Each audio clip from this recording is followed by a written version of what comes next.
네, 앞서서 유동성의 힘을 믿는다라는 의견을 들어봤는데 정말 오늘 역대급 변동성이 상하방으로 나타나고 있죠. 코스닥이 2%까지 급격하게 낙폭을 키우다가 이 시각 현재는 또 강보합권까지 올라가고 있는 상황입니다. 오늘 하루 종일 이럴지 저희 한국경제TV와 함께 계속해서 실시간 투자 전략 세워보시기 바랍니다. 일단은 그래도 우리가 기본적으로 매크로 변수에 대해서 이해는 하고 있어야 되겠죠. 오늘 이 시간 현대차증권의 최재민 이코노미스트 모셨습니다. 어서 오세요. 네. 안녕하세요. 네, 오늘 그래도 현대차가 올라오고 있긴 한데 요즘에 관세 관련한 또 노이즈가 있었잖아요. 정말 헛웃음을 나오게 트럼프 미국 대통령은 갑작스러운 발언으로 시장을 깜짝깜짝 놀라게 하고 있는 상황입니다. 관세 리스크가 시장의 발목을 또 잡을까요? 일단 기본적으로 관세를 바라보는 저희 관점은 이제 타코 관점이긴 합니다. 네. 트럼프가 관세를 사용하는 방식은 이제 압박용으로 판단하고 있고요. 본인이 한국 정부로부터 얻어내고 싶은 여러 가지 것들에 대해서 압박하기 위한 조치로 일단 인식을 하고 있고요. 실제로 관세가 인상이 돼서 한국 수출에 부담을 줄 가능성은 현재로서 좀 낮지 않은가. 상호 관세율이 이미 결정이 난 상황이기 때문에요. 현재로서는 낮다고 볼 수 있습니다. 다만 이제 관세와 관련된 불확실성은 좀 여전히 남아 있는데 네. 그 트럼프 IEPA 법안에 대한 IEPA 관세에 대한 그 미국 대법원의 판결이 남아 있고요. 그리고 이제 품목별 관세도 아직까지는 다 부과가 된 게 아니기 때문에 관세는 여전히 올해도 그렇고 이후에도 저희 발목을 잡겠지만 저희가 상호 관세율이 인상이 돼서 한국 경제에 타격을 줄 가능성은 현재로서 좀 제한적이지 않은가 이렇게 해석하고 있습니다. 네, 여전히 미국의 네. 관세는 시장의 뇌관이 되겠지만 그래도 실질적으로 미치는 타격은 제한적일 것이다라고 분석을 해주셨습니다. 네. 타코에 대한 또 생각은 여전하다라는 네, 말씀이었고 맞습니다. 이런 가운데 빅테크 그리고 우리나라에서는 삼성전자, SK하이닉스 실적이 발표가 되면서 상대적으로 관심도는 떨어졌지만 FOMC 회의도 있었잖아요. 네, 맞습니다. 예상을 했던 네. 것처럼 기준금리는 동결이 됐고 네. 파월 연준 의장의 기자회견에서는 어떤 것들을 주목해 볼 만했습니까? 기자회견에 사실 이제 시장이 처음에 관심이 있었던 네. 부분은 정치적인 발언이나 아니면 정치적인 압박에 대한 파월의 반응이나 아니면 이제 향후 그 연준 의장 인선에 대한 부분이나 아니면 그 파월의 향후 거치, 5월 이후의 거치에 대한 부분들이 있었는데 그 부분에 대해서는 다 답변을 거부했습니다. 그래서 기본적으로는 이제 연준의 기준금리 경로에 대해서 좀 말을 해보면은 당분간 이제 금리나 없이 관망세를 좀 유지하겠다. 그래서 저는 기본적으로 상반기까지는 금리나 없이 관망세를 보일 것으로 생각하고 있고요.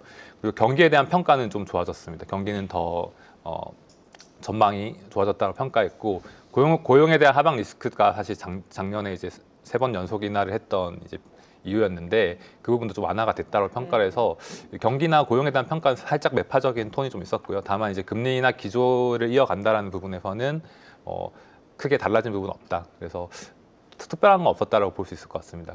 그리고 이제 정치적 압박에 대해서 아까 말씀드린 것처럼 답변을 거부했기 때문에 네. 사실 향후 연준의 관전 포인트는 이제 파월이 계속 남아 있을 것이냐 아니면 그렇죠. 떠날 이사로 것이냐. 남아 있을 것이다 이런 얘기도 있더라고요. 28년까지 네. 이사가 임기이기 네. 때문에요. 그 부분이 좀 중요할 것 같습니다. 네. 그리고 앞서서 물가라든지 고용에 대해서 말씀해 주셨는데 한마디로 정리를 해주신다면 물가는 안정적이고 고용은 약간 우려가 된다 이렇게 해석을 할 수 있는 건가요? 물가는 이제 안정될 것으로 예상되는데 지금 현재는 안정적이지 않고요. 네. 다만 최근 몇 개월의 추세는 이제 작년 10월부터 조금 물가 낮아지는 모습이 보이긴 하는데 관세와 인플레이션 압력이 여전히 좀 남아 있기 때문에 이제 저희가 봤을 때는 상반기에는 조금 이제 1월까지는 물가가 추가로 좀 더 빠지고요.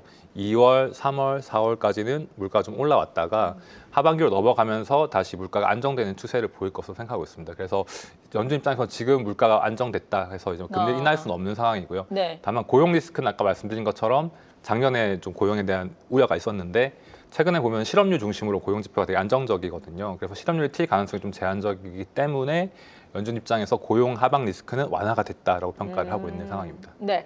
그렇다면은 연준의 통화 정책과 관련해서 최근에 내신 리포트 보니까 네. 기준금리 올해 2회 정도 인하를 예상을 하셨더라고요. 좀 네, 바뀐 측면이 있습니까? 맞습니다. 제가 리포트 낸 이후에 미국 경제 성장률 전망치가 계속 상향 조정이 좀 됐습니다. 저희가 보는 관점에서도. 그래서 기존에는 2% 내외 성장을 봤는데 네. 현재로서는 2% 초중반까지 성장이 나올 것으로 보여지기 때문에 이 부분을 감안했을 때 이제 연준이 기준금리 2회 인하보다는 1회 인하의 가능성이 높다라고 해서 수정을 좀 한 상황이고요. 다만 이제 미국 경제 알고 계시겠지만 양극화가 좀 심합니다. 체감 물가는 여전히 높고요. 물가 크게 안 오른 것 같지만 체감 물가 여전히 높고 그 금리에 민감한 부분 섹터, 주택 부분 같은 경우는 여전히 네. 어렵습니다. 그리고 취약계층 어렵고요. 그러다 보니까 이제 하반기에 가서 물가가 좀 안정이 됐을 때는 뭐 추가 인하 가능성도 열어둘 필요는 있다. 이 정도로 말씀드리고 있습니다. 네. 그리고 앞서서 중요하게 볼 수 있는 것이 차기 연준 의장 선정과 함께 파월 연준 의장의 지금 연준 의장의 거취 문제다라고 말씀을 해주셨잖아요. 네, 맞습니다. 차기 연준 의장이 결정이 된다면은 통화 정책에 미치는 영향을 우리가 좀 우려를 해봐야 하는 건가요? 아무래도 그 의장이 미치는 영향이 있기 때문에 네. 의장의 성향에 따라서 일정 부분 영향은 갈 거라고 생각하는데요. 다만 지금 연준의 기조 전체적으로 봤을 때는 이제 그 데이터 의존적인 경향이 좀 강하거든요. 그래서 그 이사회 구성을 보면은 매파가 반, 미주기파가 반, 뭐 중도도 있고 이렇기 때문에 현재로서는 이제 의장이 바뀐다라고 해서 그 인선 자체가 FOMC 구성 자체가 엄청나게 뭐 비둘기파적으로 바뀌진 않기 때문에 트럼프가 원하는 만큼의 금리 인하를 이제 딜리버리 해주기는 좀 어렵지 않은가라고 생각을 하고 있고요. 다만 이제 아까 말씀드린 것처럼 파월이 나가게 되면 네. 트럼프가 본인의 입맛에 맞는 이제 이사를 한 명 더 이제 넣을 수가 있는데 연준 이사로. 네, 네. 그렇게 되면 이사 구성에서 조금 더 이제 비둘기파적인 색채가 강해질 수는 있다. 이 정도로 해석하게 되면은 이제 특정 지표에 따라서 금리 인하를 조금 더 할 가능성도 열어줄 필요는 있다. 이 정도로 해석할 수 있을 것 같습니다. 네. 그리고 우리나라로 넘어와 봐서 최근에 연구원님 리포트 보니까 또 한국 GDP가 1% 턱걸이 성장이지만 성장은 보일 것이다. 네. 회복 국면은 유지를 한다라는 의견이시더라고요. 여기에 예. 대해서 조금 더 설명을 네, 해주신다면. 2% 성장은 이제 작년 성장을 말씀드린 거고요. 네. 2% 성장해서 낮은 성장했고 4분기에 역성장했기 때문에 그렇죠. 성장률이 좀 안 좋아 보이긴 하는데 사실 3분기 기저효과가 좀 강했습니다. 3분기 때 강하게 성장하고 4분기에 좀 후퇴한 게 강했고요. 그리고 건설 투자나 이런 것도 좀 부진했는데 다만 올해 경기를 보면은 알고 계시겠지만 지금 수출이 너무 좋잖아요. 반도체 수출이 그렇죠. 너무 좋아서 그 반도체 수출이 성장을 좀 견인하고 반도체가 이제 지금 공급이 부족하다 보니까 수요는 많은데 설비 투자도 좀 증가할 것 같습니다. 그래서 설비 투자가 좀 늘어날 것으로 보여지고 그리고 건설 투자 같은 부분은 지난 5년 동안 마이너스 성장했거든요. 그래서 이게 기술적으로 봤을 때 올해도 마이너스 성장할 가능성은 조금 제한적이다. 그러면은 이제 성장률 측면에서는 기여도가 플러스가 될 가능성이 있거든요. 그러다 보면은 전반적인 경기 흐름 자체는 뭐 건설 투자 회복은 강하지 않겠지만 뭐 정부 SOC나 주택 착공들이 좀 늘어나게 되면은 아무래도 개선세 자체는 유지될 수 있다. 그래서 한국 경제는 올해는 이제 회복 국면에 머물러 있을 가능성이 높다. 이렇게 판단하고 있습니다. 네. 말씀하신 것처럼 수출이 그래도 또 어느 정도 경기를 뒷받침을 해주고 있습니다. 삼성전자, SK하이닉스 오늘 역대급 호실적을 발표를 한 것에서 볼 수 있듯이 수출 경기가 상당히 좋은 상황인데 또 바꿔서 얘기하면 반도체 쏠림이 산업에서는 좀 강화되고 있다 이렇게 볼 수 있는 거잖아요. 이 부분에 대한 우려는 없습니까?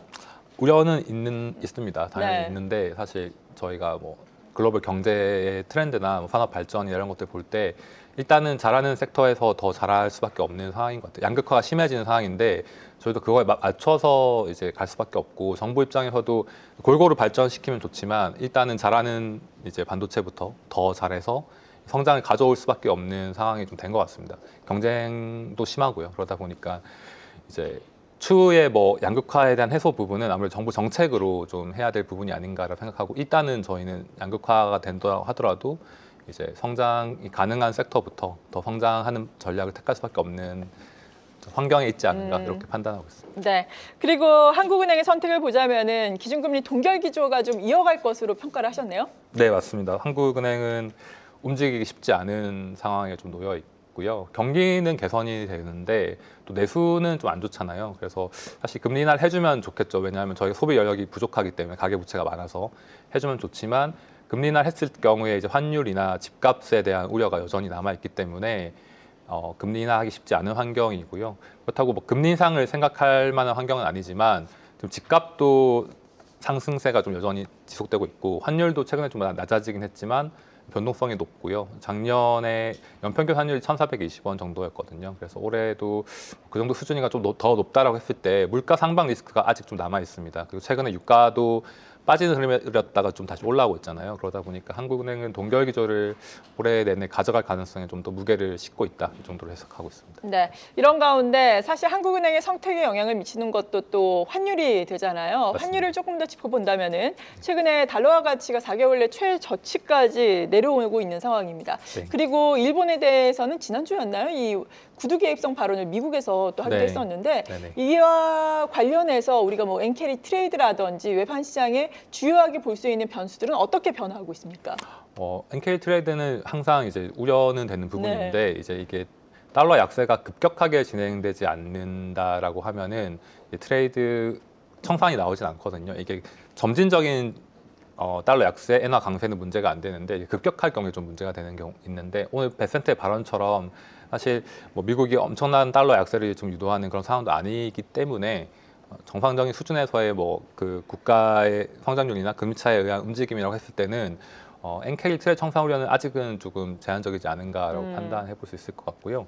그리고 이제 환율 움직임 자체는 이 달러화 자체가 미국 경제 아까 말씀드렸듯이 좋잖아요. 네. 그리고 연준도 금리를 당분간 안 내릴 것이고, 근데 다만 이제 다른 국가들은 대부분 기준금리 동결을 하고 있는 상황, 주요국은 동결 상황인데 이제 연준은 금리를 내릴 룸이 좀 있다 보니까 향후 달러화 약세에 대한 전망은 유효는 하다라고 보시면 될 것 같습니다. 다만 그렇다고 해서 저는 달러가 급격하게 빠진다라거나 아니면 이제 뭐 그 저희가 셀 아메리카 이런 부분은 조금 과장된 측면이 있다라고 보기 때문에요. 네. 그래서 달러가 점진적으로 빠지는 상황에서는 급격한 청산 우려는 좀 제한적이지 않은가 이렇게 생각하고 네. 있습니다. 이에 따라서 원화 약세도 좀 둔화가 된다면 요즘 사실 뭐 상하방으로 외환 시장도 변동성이 상당히 크게 나오긴 하지만 또 투자에 있어서 어떻게 전략을 세울 수 있을지 이코노미스트의 시각으로 제시를 좀 해주신다면요.